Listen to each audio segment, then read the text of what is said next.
প্রশাসন, আমাদের police, army সবার সহযোগিতায় এবং দুটো পক্ষ সহ আমরা আলোচনা করেছি। অত্যন্ত ফলপ্রসূ আলোচনা হয়েছে। তাদের যৌক্তিক দাবিগুলো আমরা মেনে নিয়েছি।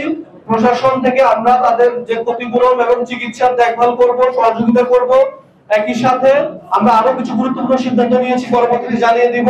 সকল ধরনের ধর্মীয় অনুষ্ঠানে আমরা সবাই একতাবদ্ধ হয়ে আমাদের ভলান্টিয়ার টিম গঠন করে আমরা সেগুলো দেখভাল করব।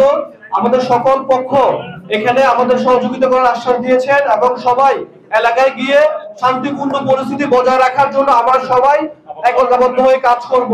আপনাদেরকে অশান্ত করবেন না, আপনারা কোনো পক্ষ ফায়দা দিতে না পারে। আমরা হাটাদারিকে কি সুন্দর হাটাদারি চাই, আমরা সংঘাত চাই না, আমরা কোনো হানাহানি চাই না, আমরা কি সুন্দর হাটাদারি চাই। আমরা যার যার অবস্থানে আকিদাগত বিষয়ে আমাদের ভিন্ন থাকতে পারে, কিন্তু আমরা যে মুসলিম, ইসলাম এবং আমাদের নবী এক, আমাদের রসুল এক, আল্লাহ এক, এই কারণে আমরা সবাই একত্রিত হয়ে এই হাটাদারিকে আমরা সর্বস্থান থেকে বসবাস করি।